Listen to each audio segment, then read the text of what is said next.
Welcome to the deep dive.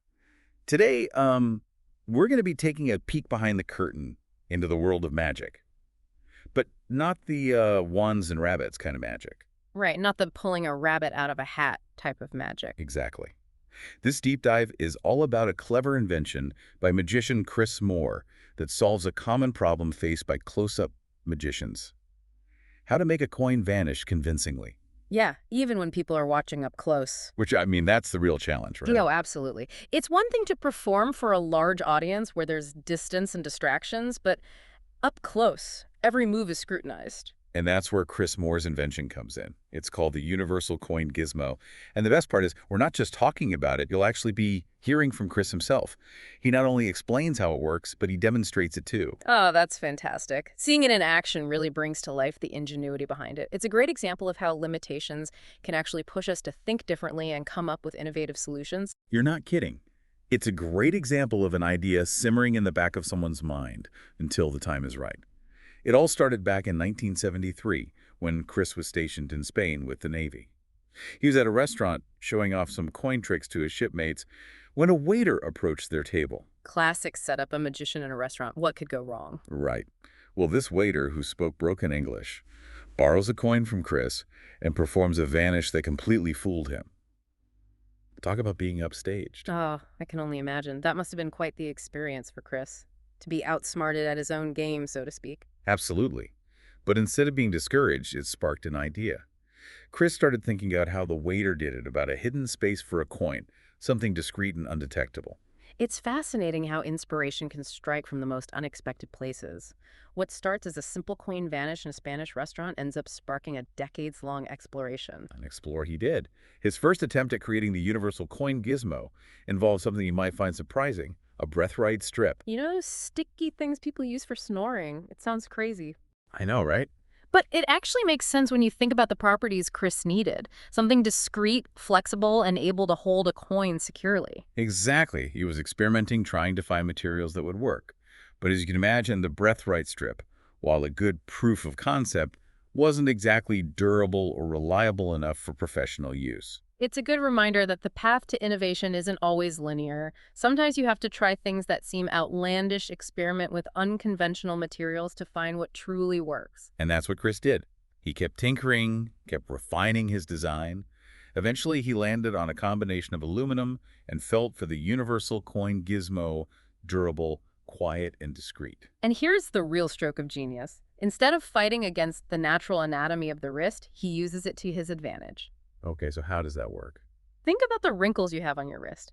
Chris designed the gizmo to sit under a watch band, and when you tilt your hand down, it uses those wrinkles to grip the coin, making it seem like it just vanishes into thin air. That's brilliant. It sounds so simple when you explain it, but I bet it took a lot of trial and error to get it just right. Oh, absolutely. And that's something that's often overlooked when we marvel at a clever invention. We see the finished product, but we don't always appreciate the countless hours of experimentation and refinement that went into it. Speaking of ingenuity, Chris's talent for thinking outside the box wasn't limited to just magic tricks. Yeah. You mentioned he owned a magic-themed restaurant, right? Well, get this. Even the entrance was designed to be an illusion. Now, that's what I call commitment. Tell me more. Okay, so picture this. You walk up to this restaurant, and it looks like you've hit a dead end. There's a rock wall complete with moss, a flowing stream, and a statue of Merlin holding a crystal ball. Very atmospheric, right? Sounds enchanting. I can already imagine myself getting caught up in the moment. Exactly. But here's the catch. To get into the restaurant, you had to figure out that you needed to press down on Merlin's crystal ball to make the wall open. Oh, I see where this is going. As fun as that sounds, I can imagine that not everyone would immediately get it. You're telling me. Chris said people would walk up to the wall, get confused. Some even turned around thinking they were in the wrong place. Not exactly the magical first impression you want to make on your diners. It's a good reminder that even with the best intentions, sometimes our ideas don't translate as smoothly into real-world experience. Absolutely. So what do? Well, first they tried adding a small, subtle sign above Merlin, hoping it would nudge people in the right direction. Keeping the magic subtle. I like it. Right. But even with the sign, people were still confused. They touched the crystal ball, but not pressed down on it. Finally, they had to resort to a more direct approach. They changed the sign to read, "Push down on the crystal ball. It knows all." Okay, that's pretty great. It embraces the playfulness of the theme while giving a clear instruction. I know, right? And it worked. Plus, they rigged up a secret switch under the hostess stand so that if all else failed, they could open the wall remotely and really give those diners a show. Problem solved. I love how they were able to adapt and find a solution that preserved the magic while ensuring a smoother experience for everyone. And that's not all. Remember how we were talking about how Chris loves to create these memorable moments? Well, one story that really stood out to me involves the legendary magician Derek Dingle. Dingle was giving a lecture at the restaurant one evening, and during the event he reminisced about a delicious red snapper he had once enjoyed. It was just an offhand comment, but Chris, being the showman that he is, saw an opportunity to create a truly unforgettable experience. Okay, you've got to tell me what he did. I'm already picturing it. So as soon as he overhears this comment about the red snapper, Chris races to the restaurant's magic shop. Yes, they had a magic shop inside the restaurant, and finds a red snapper toy. You know those classic wind-up toys that snap their jaws? Oh, absolutely. Classic. He gives this toy to a waiter and tells him to serve it to Dingle at the end of the meal, under a lid, of course.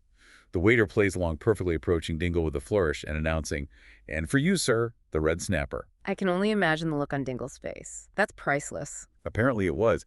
Everyone at the table erupts in laughter, and then, of course, Chris makes sure Dingle gets a real red snapper right after the prank. What a fantastic story. It really speaks to Chris's personality and his dedication to those small magical moments. And you know, this reminds me of something else he did at the restaurant. He found a clever way to deal with menu theft. Remember those fancy souvenir menus we talked about earlier? The ones they sold to reduce theft? Absolutely. It's a classic problem for establishments with unique menus. Exactly. And his solution was brilliant in its simplicity. He started selling them as souvenirs. It's such a great example of turning a problem into an opportunity. I love that. It plays into that desire for a tangible memento, and it probably added a fun little revenue stream for the restaurant, too. It's amazing how these seemingly small details can have such a big impact. It really is. Yeah. And it makes you think, what little things can we do in our own lives to create those kinds of memorable experiences, whether it's for ourselves or for the people around us? Absolutely. It's a good reminder that sometimes the most meaningful moments come from those unexpected touches of creativity and thoughtfulness. It really is one of those things, like you said, sometimes it's the little things that make a big difference. Hmm.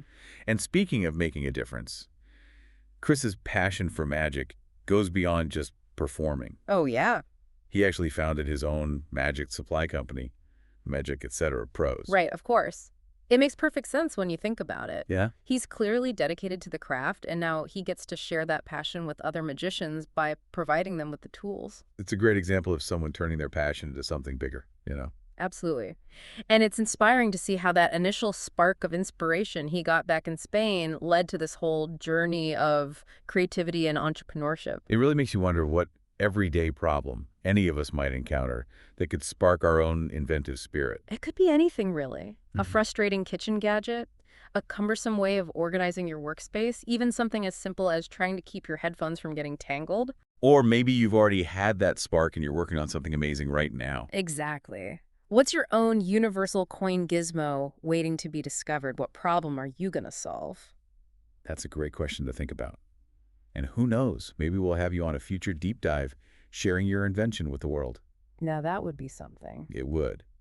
But until then, keep those minds curious and never stop exploring those what-if moments. Couldn't have said it better myself. That's a wrap for this deep dive into the world of magic innovation and the power of turning a simple idea into something truly extraordinary. We'll catch you next time for another fascinating deep dive.